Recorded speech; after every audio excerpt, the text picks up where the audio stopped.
6장입니다. 에베소 6장 1절로 3절까지.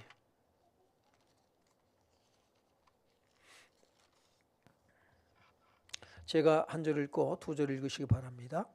자녀들아, 주 안에서 너희 부모에게 순종하라. 이것이 옳으니라. 내 아버지와 어머니를 공경하라. 이것은 약속이 있는 첫 계명이니 이로써 내가 잘되고 땅에서 장수하리라. 아멘. 아멘. 여러분이 세상을 살아가면서 정말 나는 이분을 존경한다 하는 인물들이 있나요?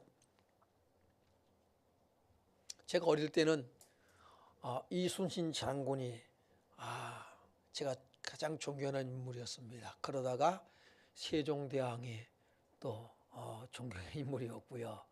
예수를 믿고 나서 물론 당연히 우리가 존경하는 인물, 그런 분 있다면 예수님을 우리가 말씀할 수 있겠죠. 성경의 인물 중에서 제가 가장 존경하는 인물은 처음 신앙생활 시작할 때는 세례 요한이었어요. 그리고 이제 성경을 읽어가면서 존경하는 인물이, 물론 세례 요한을 그렇다고 존경하지 않는 얘기가 아니라 요셉입니다. 저는 요셉이 가장 예수님을 닮은 사람의 모습이다, 이렇게 저는 보고 있어요. 요셉이 제게는 가장 존경하는 인물입니다. 우리가 존경하는 인물들, 가장 사실 존경하는 인물이 되어야 될 분이 누구냐면 예수님 다음으로는 사실 부모여야 돼요. 그런데 부모를 존경하는 인물이 얼마나 될까요? 여러분 부모님을 존경하나요? 나는 우리 엄마 아버지가 내 인생의 롤 모델이야, 이렇게 생각하는 분들이 과연 얼마나 될까요? 어쩌다 가뭄에 콩나듯이 나는 우리 아버지가 제게는 가장 존경하는 인물이에요 라고 하는 사람을 본 적이, 가뭄에 콩나는 게 아니라 딱 한 사람 있었어요. 딱 한 사람. 그 외에는 그렇게 부모를 썩 존경하는 인물들이 없는 것을 보게 됩니다. 그래서 아마 하나님께서도 십계명에 네 부모를 공경하라 라고 말씀하고 있지 않으실까, 그런 생각을 가져봅니다. 우리가 이 세상에 태어나서 처음 눈을 떠서 보는 얼굴이 누구 얼굴일까요? 엄마의 얼굴이에요.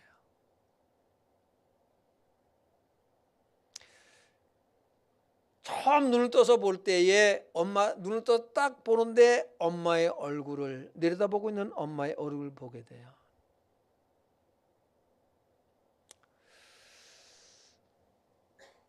엄마보다 더 큰 세계가 없어요. 그때에 아마도 그런 생각이 들어요. 저도 눈을 떠서 처음 본 게 엄마의 얼굴이야 라는 기억이 사실은 없어요. 여러분이 있나요? 눈을 딱 떠보더니 엄마의 얼굴이 눈에 들어왔다, 그런 사람 없나요? 어릴 때 그 기억을 하는 사람은 아마 없을 거예요. 그런데 그렇게 느껴져요. 엄마라고는 세계가 가장 큰 세계였고 그것이 전부였고, 그 아이에게 있어서는 엄마의 콧구멍이 우주만큼이나 커 보였을 것이다. 이 세상에서 가장 착하고 아름답고 멋있는 분이 누굴까요? 엄마예요, 엄마. 우리 엄마보다 이 세상에서 가장 착하고 아름다운 분은 없어. 그렇게 느껴지고요. 우리 엄마는 전능하신 하나님과도 같은 그런 능력 소유자라고 느껴집니다. 그런데 아이가 이제 자라면서 점점 이제 그 세계가 넓어져요. 엄마로부터 시작해서 이제 친구들로 예? 이렇게 점점 넓어지면서 무엇을 보냐면 다른 엄마와의 비교가 시작이 되어져요. 그때부터 이제 자기 엄마 아버지의 장점, 좋은 점, 나쁜 점, 그러면서 뭘 보냐면 우리 엄마 아버지의 부족한 부분들, 모자란 부분들, 무능함까지 보게 되죠. 그래서 이제는 가장 착하고 아름다운 분이, 가장 선하신 분이 우리 엄마 아버지가 아니라 다른 엄마 아버지가 더 선해 보이고 능력 있어 보이고, 이제 엄마 아버지의 단점, 문제점들, 연약한 부분들을 보기 시작합니다. 실수와 허물을 보기 시작합니다. 그래서 이제 자녀들이 엄마 아버지로부터 이제 마음에 실망을 갖게 되고요. 실망을 하게 되고 또 마음에 상처를 받기 시작을 하죠. 부모로부터 상처 없는 자식 있나요?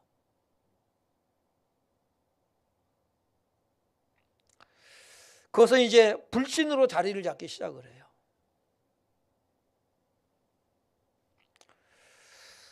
그런 우리에게 하나님은 무엇을 명령하고 계시나요? 네 부모를 공경하라 라고 명령하고 있습니다.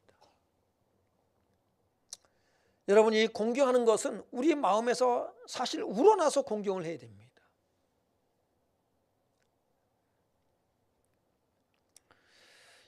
이 공경하는 것은 정말로 너무나도 중요해요. 왜 부모를 공경하라고 말씀할까라고 하는 것이죠. 부모를 귀히 여기라고 하는 것입니다. 부모를 공경하지 않으면 여러분 멸망, 형벌을 받는다라고 말씀을 하고 있어요. 그만큼 부모 공경은 중요합니다. 내 부모를 공경하라. 저도 참 우리 엄마 아버지에 대해서 상처가 있어요. 어머니로부터 받은 상처가 있어요. 그래서 우리 엄마는 친엄마가 아닐 거야. 그런 생각까지도 저는 가져봤습니다. 근데 그런 얘기를 우리 막내 아들이 하고 있더라고요. 자기는 주워 왔다고 그래요. 그래서 이 아이한테는 상처가 있구나. 여러분, 부모의 의도와는 상관이 없이 자녀들은 상처가 있어요. 부모된 우리도 부모로부터 상처가 있어요, 없어요? 있습니다. 우리의 자녀들도 마찬가지예요. 그 상처는요, 자녀들이 어떻게 이제 그 인격이 형성되어지고 자라고 살아가게 되냐면 그 부모를 그대로 닮는다든지 아니면 반대로 합니다. 두 가지로 나타나요. 나는 엄마 아버지처럼 안 할 거야 라고 하는데 그 엄마 아버지를 그대로 닮아가. 아니면 반대로 합니다. 우리 엄마 아버지 자식들한테 이러겠지. 그래서 자녀들한테 그저 자녀들 그저 원하는 거 바라는 거 어떻게든지 자녀들한테 상처를 안 주려고 몸부림치는 걸로 나타나기도 해요. 두 가지로 나타납니다. 그러면 자녀들이 원하는 것 상처 안 주려고 몸부림치며 그렇게 애쓰기 때문에 자녀들은 상처 없이 또 자랄까요? 그렇지만도 않습니다. 똑같이 사랑을 줬는데 어떤 아이는 부모로부터 상처 없이 그래도 잘 이렇게 자라는 자녀가 있고요. 똑같이 사랑을 베푸는데 어떤 자녀는 상처를 입고 자라고 그래요.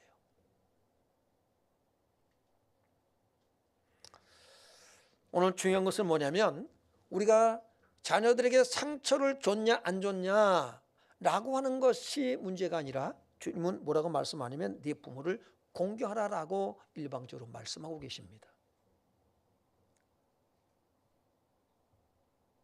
물론 부모는 자녀들에게 자녀를 노엽게 하지 말라라고 그 다음에 말씀을 하고 계셔요. 우리가 부모를 그러면 우리의 부모가 어떻든 간에 다른 친구들의 부모와 비교해 볼 때에 정말 존경할 만한 그런 모습이 없을지라도 존경하라라고 명령하고 있거든요.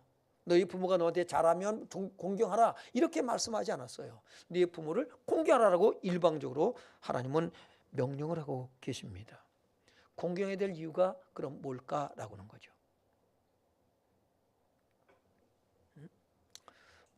우리는 그것을 봐야 돼요. 왜 공경하라고 말씀하실까? 그거는 첫째는 하나님의 절대적인 명령이에요. 여러분, 부모와 자식 간의 관계를 통해서 하나님께서 말씀하시려고 하는 본질이 뭔가? 남편과 아내의 관계, 부모와 자식 간의 관계를 통해서 하나님은 무엇을 말씀하시려는가? 우리는 그것을 볼 수 있어야 됩니다. 그것이 뭘까요? 거기는 가족 공동체를 통해서 하나님은 하나님과 우리와의 관계, 하나님 나라의 가장 닮은 모습을, 그러니까는 가정은 천국의 하나님 나라의 모형, 작은 천국이다라고 말씀을 드릴 수가 있어요. 부모 공경을 통해서 하나님과의 자녀와의 관계, 하나님과 하나님의 자녀된 우리와의 관계를 말씀하시려는 것입니다.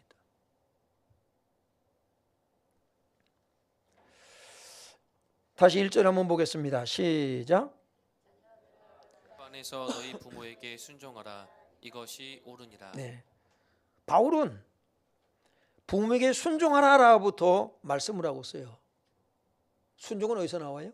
공경에서 나온다는 것이죠. 공경해라라고 말씀하고 있어요.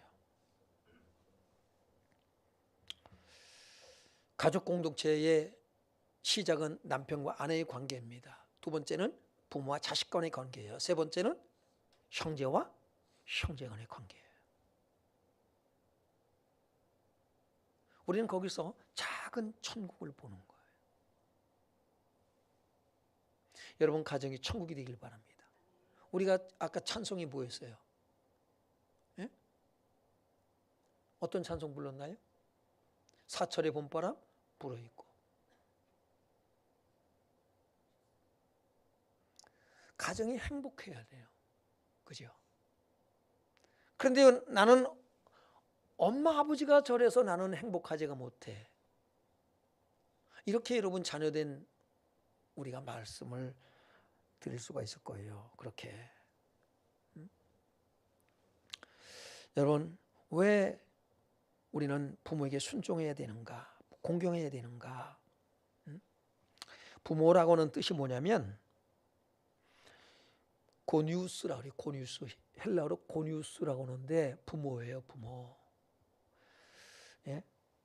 기노마이에서 왔습니다. 탄생되다, 태어나다, 존재하게 되다, 생기다에서 여러분 유래했습니다.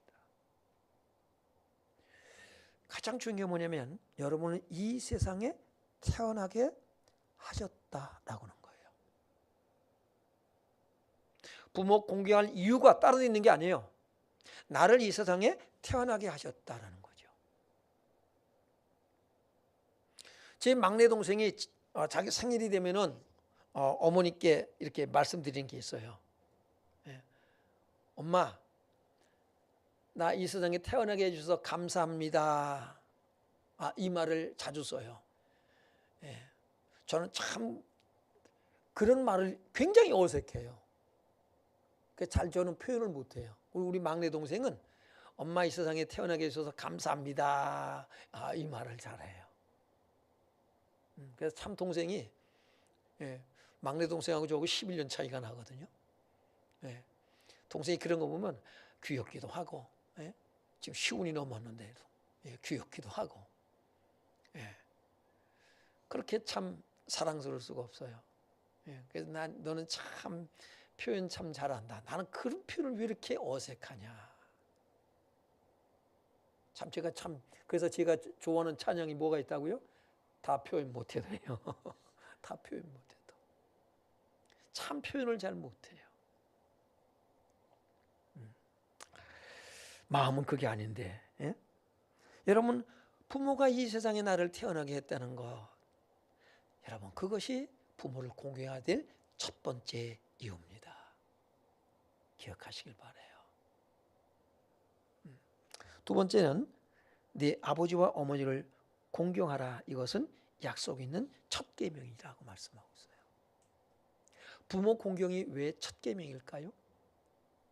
하나님께서 시내 산에서 이스라엘 백성들에게 10계명을 주시죠. 돌판에 기록해서. 그런데 부모를 공경하라는 것은 사실 몇 번째 계명에 속해요? 5번째 계명에 속해요. 그런데 왜 약속 있는 첫 계명이라고 할까요? 첫 번째부터 네 번째 계명은 뭐예요? 예?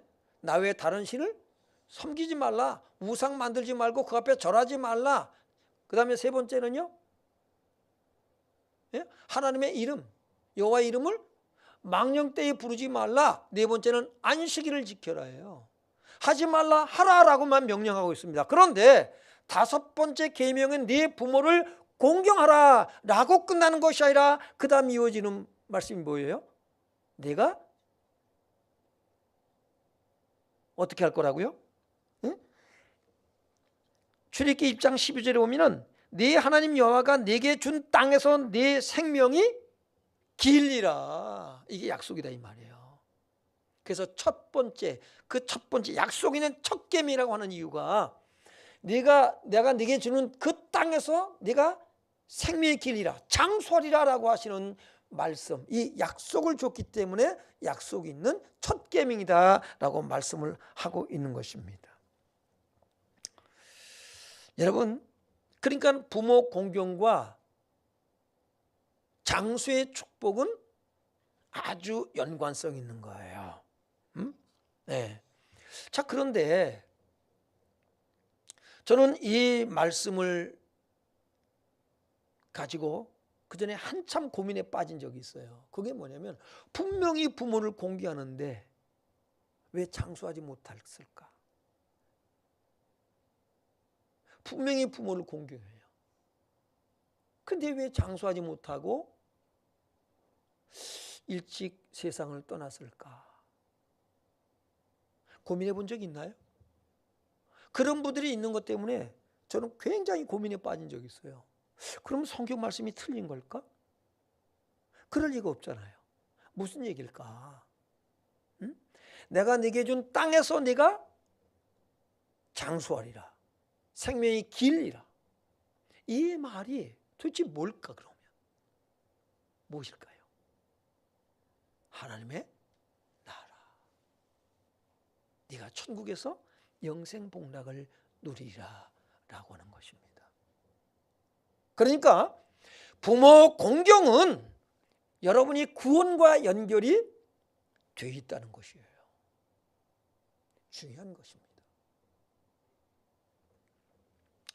잠언 23장 25절에 보면 네 부모를 즐겁게 하며 너를 낳은 어미를 기쁘게 하라 라고 말씀하고 있어요. 골로새 3장 20절에 보면 같이 읽어봅니다. 시작. 자녀들아 모든 일에 부모에게 순종하라. 이는 주 안에서 기쁘게 하는 것이니라. 네, 부모에게 순종하라. 이는 주 안에서 기쁘게 하는 것이라. 누구를 기쁘게 하는 것이라? 누구를 기쁘게 하는 것일까? 하나님을 기쁘게 해드리는 거예요. 하나님을 기쁘게 해드리는 것입니다. 그리고 오늘 본문 3절에 뭐라고 말씀하고 있어요? 다시 보면 이로써 네가 잘되고 땅에서 장수하리라.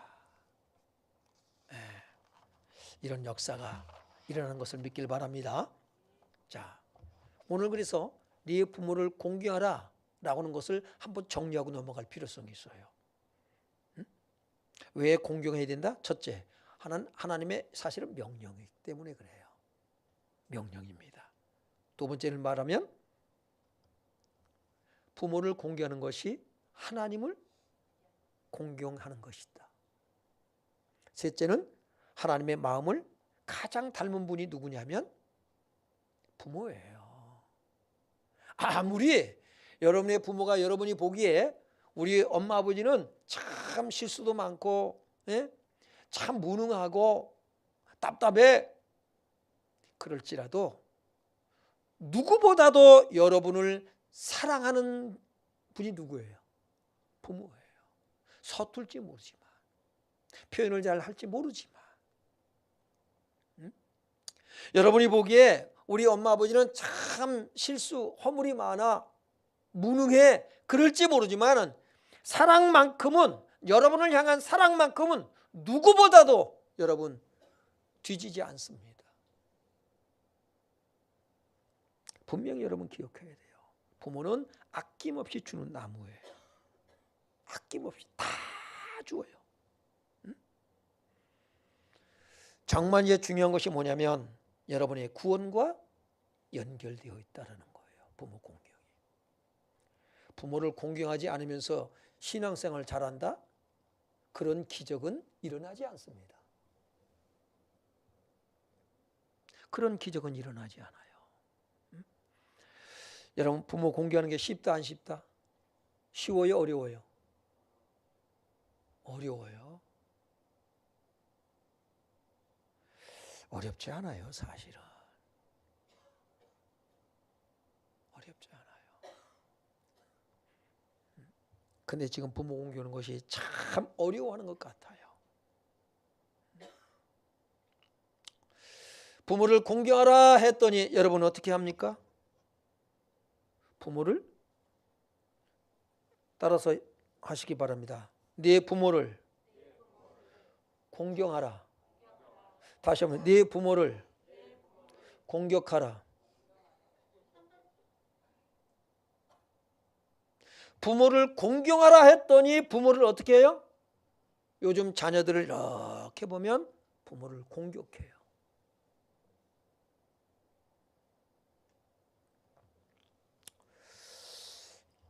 며칠 전에 어떤 권사님하고 이렇게 얘기를 나눈 적이 있어요. 잠깐. 부모에 대한 이야기를 했어요. 옛날에는, 우리 어릴 때는 부모님 뭐 해라 그러면은 아니요가 없었어요. 근데 이 시대는 아니요. 오히려 더 부모를 가르치려고 들어요. 말 안 들어요.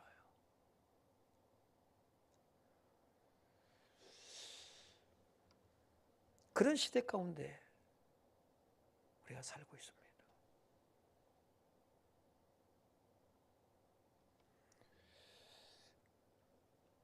우리가 정말 부모를 공경해야 돼요. 아버지의 훈계를 들어야 되고, 어머니의 법에 뭐 해야 됩니까? 따라야 돼요. 솔로몬도 잠언에서 계속 뭐예요? 예? 이런 얘기를 하고 있잖아요.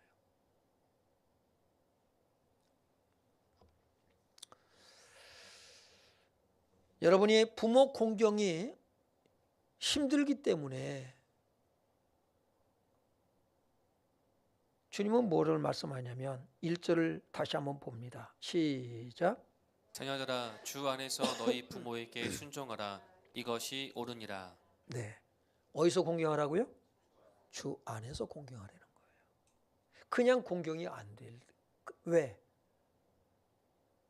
여러분이 엄마 아버지보다 지식이 많아 지금은요. 오히려 참 요즘 아이들은 그잖아요. 부모가 여러분을 가르치려고 얼마나 애를 썼습니까? 여러분이 이 세상 정보가 빠르잖아요. 그게 앞서가. 그게 부모는 나이 들수록 점점 총명이 이게 떨어진다고요. 기억력도 떨어져. 뭘 배우면 금방 잊어버려. 컴퓨터 여러분 그냥 요즘은 태어나자마자 애들은 뭐 한대요? 컴퓨터부터 한대. 말도 하기 전에 컴퓨터부터 한대. 그런 시대 가운데 살아가요. 이게 시대에 얼마나 뒤떨어져요. 그러니까 답답하죠. 아무리 가르쳐줘도 부모는 또 잊어버려. 컴퓨터는 이렇게 하는 거야. 금방 잊어버려요 또. 그러니까 또 얘기하면 못 알아듣고 잊어버리고 여러분도 이제 나이가 되면 그렇게 돼요. 그렇게 힘든데 어떻게 공경하냐 이 말이죠. 그래서 주 안에서라고 말씀하고 있어요. 그냥 공경하라? 순종하라? 아니, 주 안에서 하라. 왜 주 안에서 하라고 말씀하실까? 왜 그럴까요? 저는 그 답을 요한복음 15장 4절, 10절에서 찾습니다. 4절을 보니까 뭐라고 말씀하고 있나요? 시작. 내 안에 거하라. 나도 너희 안에 거하리라. 가지가 포도나무에 붙어 있지 아니하면 스스로 열매를 맺을 수 없음 같이 너희도 내 안에 있지 아니하면 그러하리라. 아멘. 내 안에 거하라. 예수님 안에 거하면 많은 열매를 거둘 수가 있어요. 10절에 보니까 뭐라고 말씀하고 있나요? 내가 아버지의 계명을 지켜 그의 사랑 안에 거하는 것 같이 너희도 내 계명을 지키면 내 사랑 안에 거하리라. 이 말이 무슨 말이에요? 예수님 안에, 예수님 사랑 안에 거하라고 하는 말이 도대체 무슨 말이에요?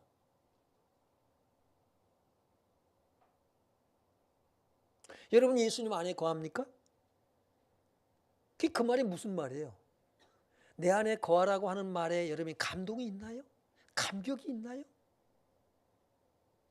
저는 내 안에 거하라고 하는 말씀, 도대체 이 말씀이 어떤 것일까? 예수님 안에 거한다는 게 뭘까? 묵상하면서 제 마음에 깨달아진 것이 뭐냐면, 예수님의 사랑과 용서, 내 사랑 안에 거하라, 내 용서 안에 거하라, 내 긍휼, 불쌍히 여김 안에 거하라, 내 관용 안에 거하라, 나의 너그러움 안에 거하라,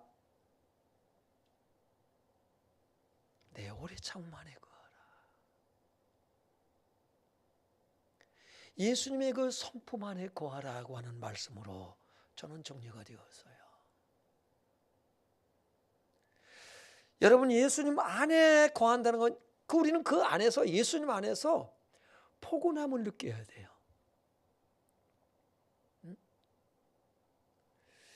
아기가 엄마 품에 안겼을 때 가장 포근함을 느껴요. 그래서 이 엄마 품 안에서 잠든 아기의 얼굴 보면 세상에 그렇게 천진난만하고 그렇게 평안할 수가 없어요. 새근새근 숨을 쉬며 여러분 평안히 잠을 자요. 예수님 안에 거하는데 불편합니까? 예수님이 내가 그렇게 잘못했음에도 불구하고 그를 품 안아. 엄마는 언제나 자식 편이에요. 아무리 세상 나가서 못된 짓을 하고 쫓겨와서 엄마 품에 안기잖아요. 그 자식이 이렇게 잘못된 건 내놓으시오? 절대 못 내놔. 그리고는 끌어안습니다. 여러분 우리는 동물에서도 보거든요. 가끔 유튜브에 보니까 매가 암탉이 병아리 끌고 들려 나갔어요. 매가 공격해 옵니다. 병아리한테.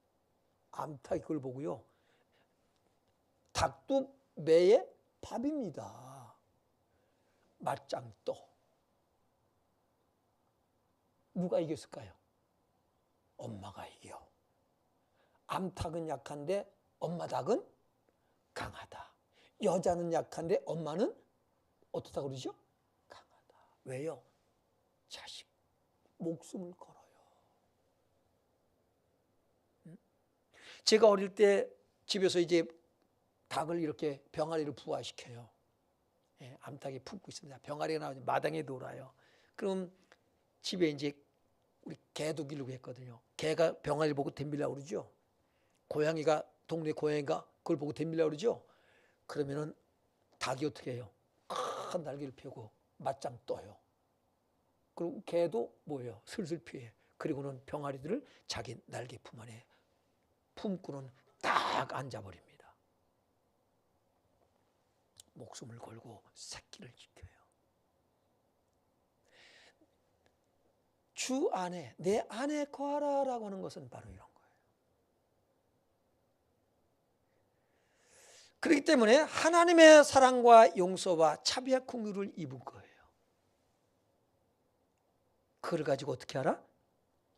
이웃을 사랑하라는 아직 거리가 멀어. 네 부모를 공경하라부터 시작이 돼요. 부모를 공경하지 않는데 이웃을 사랑해요? 할 수 없어요. 부모를 공경하지 않으면서 하나님을 나는 공경하고 하나님을 잘 섬긴다고요? 그런 일은 일어나지 않습니다. 반드시 기억하세요.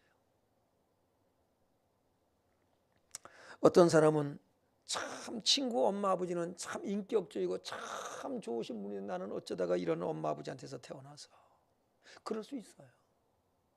염려하지 마세요. 주님은 답을 주고 계시니까요. 요한복음 13장 34절에 보면 이렇게 말씀하시죠. 시작. 새 계명을 너희에게 주노니 서로 사랑하라. 내가 너희를 사랑한 것 같이 너희도 서로 사랑하라. 이 사랑을 누구한테 나타나야 돼요? 부모로부터. 예? 부모로. 내가 너희를 용서한 것처럼 너희도 용서하라. 부모가 잘못할 수 있다 없다? 있다. 얼마든지 잘못할 수 있어요. 용서와 사랑은 부모로부터 시작해지는 거예요. 예수님께서 마태복음 5장 43절로 44절에 이렇게 말씀하셔요. 시작. 또 내 이웃을 사랑하고 내 원수를 미워하라 하였다는 것을 너희가 들었으나 나는 너희에게 이르노니 너희 원수를 사랑하며 너희를 박해하는 자를 위하여 기도하라. 네. 여러분, 사랑을 누구까지 사랑하라고 그래요? 원수까지 사랑하래요. 그런데 아니 부모를 사랑하지 않고 부모를 공경하지 않고 원수를 어떻게 사랑합니까? 원수까지 사랑하라고 주님 명령하고 계세요. 부모를 향한 사랑이 용서와 부모가 잘못할 수 어떻게 어른은 왜 용서 여러분 필요 없나요? 다 필요한 거예요. 그래서 원수까지 사랑하는 데까지 이룰 수 있는 그런 사랑이 저와 여러분에게 있게 될 주 이름으로 축원합니다. 고린도후서 12장 14절 하반절에 보면 어린아이가 부모를 위하여 재물을 저축하는 것이 아니요 부모가 어린아이를 위하여 하느니라. 부모는 누구를 위해서 산다? 누구를 위해서 산다? 부모된 분들 말씀하세요. 여러분 누구를 위해서 사세요? 누구를 위해서 사세요? 대답이 없어. 주를 위해서 산다고 대답하려고 그러는 거예요? 자식은 자녀된 여러분 누구를 위해서 사세요? 부모를 위해서 사는 자식 없어.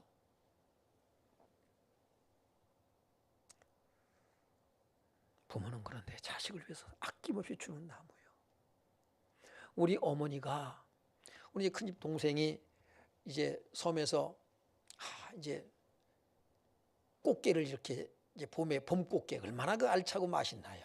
그걸 잡으면은 큰엄마 이것 좀 드세요. 그리고 몇 마리 이렇게 준대요. 그리고 어머니 그걸 뭐 할까요? 그 몇 마리 되지 않는 거 냉장고에다 쟁겨놔. 그리고 인천에 올라오든지 아니면 자식들이 섬에 내려가면 그걸 끄집어내서 자식들을 위해서 먹여요.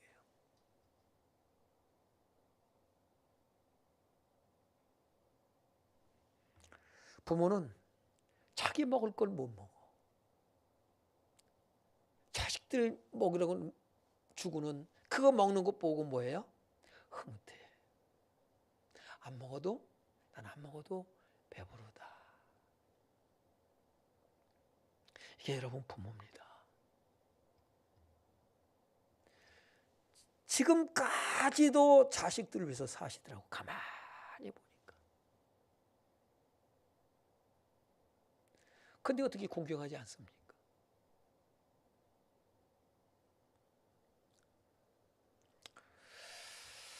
누가복음 11장 11절로 13절에 보면 너희 중에 아버지 된 자로서 누가 아들이 생선을 달라 하는데 생선 대신에 뱀을 주며 알을 달라 하는데 전갈을 주겠느냐. 13절 읽어요.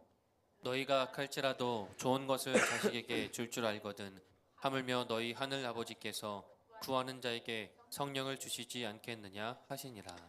하나님을 가장 많이 닮은, 하나님의 형상을 가장 닮은 사람이 누구냐면 부모예요. 객관적으로 그 부모가 인격이 어떻고 성품이 어떻고 기질이 어떻고 어떤 삶을 살았는지 손버릇이 뭐 나쁜지 그게 문제가 아니라 자식을 향한 사랑만큼은 하나님의 형상을 가장 닮은 사람이에요. 누가 뭐래도 자식을 향한 그 마음만큼은 하나님의 형상을 가진 분이 부모입니다. 그 부모를 사랑할 수 있어야 돼요. 공경할 수 있어야 돼요. 늘 여러분이 원하는 거 다 주지 못해서 늘 미안한 마음으로 사는 게 부모예요. 아유, 남들만큼 해줬어야 되는데, 남들처럼 좀 좋은 집에서 이렇게 좀 해줬으면 좋을 텐데 그냥 미안해. 여러분이 부모의 마음을 헤아릴 수 있어야 되거든요. 철들었을 때는 이미 때가 늦었대. 안 계셔. 이제 부모 깨닫고 부모를 내가 효를 다해야지. 근데 부모가 안 계셔. 그때는 부모가 안 계셔. 효 사상이 점점 사라져가요. 여러분, 기독교 정신은 효에 있어요. 시편 27편 10절에 혹 여러분 마음에 상처가, 부모로부터 상처가 커서 효가 잘 안 되시는 분들, 공경이 안 되는 분들, 여전히 부모를 원망하고 살아가는 자녀들이여 듣길 바랍니다. 이 시편 27편 10절을 읽습니다. 시작. 내 부모는 나를 버렸으나 여호와는 나를 영접하시리이다. 이게 다윗입니다. 내 부모는 자기를 버렸대. 자기 부모. 이게 다윗이에요. 여러분이 부모로부터 사랑받지 못했습니까? 부모가 나에게 제대로 해준 것이 없는 것처럼 느껴집니까? 여러분, 하나님을 만나는 기회입니다. 저도 부모로부터 이렇게 만족스럽게 자라지를 못했어요. 그런데 그것이 하나님을 만나는 기회가 되어졌어요. 저는 그것이 얼마나 감사한지. 옛날 작은아버지 집에서가 중학교 때, 고등학교 1학년 때 자취를 하기 시작을 했는데, 자취하면서 작은어머니가 저게 김치 한 번, 작은 집에 가도 김치 한 번을 해다 준 적이 없어요. 얘가 좀 갖다 먹어라. 그런 일이 한 번도 없어요. 그것이 얼마나 감사했던지요. 그 일 때문에 또 어머니가 올라오셔도 생활비를 제대로 주지를 못해. 그래서 어머니한테 왜 이것밖에 안 주냐 그러고 투정도 한 적이 있어요. 철없이. 너무 힘들다 보니까는 하나님을 찾게 됐어요. 하나님을 만났어요. 이 모든 것이 무엇으로 바뀌었냐면 감사로 바뀌었어요. 하나님 감사합니다. 작은아버지 두 분이 계시는데 김치 한 번 해주지 않은 것, 제가 그거 감사하다고 그랬어요. 작은어머니한테 가서. 너무 감사합니다. 그래서 제가 예수님을 만났습니다. 너무 감사합니다 그랬어요. 감사합니다. 여러분, 부모에 대한 원망이 아직 있습니까? 상처가 있습니까? 다윗은 하나님을 만났습니다. 여호와께서는 나를 영접하시리이다. 하나님은 그 다윗을 이스라엘의 왕으로 세웠습니다. 얼마나 감사한 일입니까? 모든 것은 원망과 불평이 하나님을 만나는 기회가 되길 바랍니다. 마음의 상처가 하나님을 새롭게 만나는 기회가 되시길 바랍니다. 여러분에게 있는 여러 가지 마음의 상처들, 이런저런 일들, 그 모든 문제들은 하나님을 새롭게 만나는 기회로 삼으시길 주의로 축원합니다. 그러면 감사로 바뀌어져요. 너무나도 고맙게 돼요. 여겨지게 돼요. 고맙습니다. 고맙습니다. 나에게 상처 준 것, 나에게 아픔을 준 것, 내게 고통을 주고 피해를 준 사람들이 그것 때문에 하나님을 만나면 오히려 그 사람이 고마워져. 그래서 범사에 감사가 나오는 거예요. 이제 부모 공경이 이제 시작되어져요. 응? 나를 상처 준 사람들이, 나에게 피해를 준 사람들이 고맙게 여겨져요. 그리고는 뭐가 발동하냐면 측은지심이 발동이 되어져요. 하나님의 사랑과 용서와 자비와 긍휼이 발동되어져요. 하나님의 형상으로 살아갈 수 있는 것이고요. 여러분, 이것이 구원입니다. 여러분, 이것이 영생의 길이에요. 오늘 추석 명절을 맞이해서 저와 여러분 속에 이런 것들이 회복이 되어져서 정말 여러분의 가정에 천국을 이루는 놀라운 축복을 누리는 명절, 그리고 모든 삶이 되어지길 주의 이름으로 축원합니다. 우리 찬송하고 기도하겠습니다. 행복,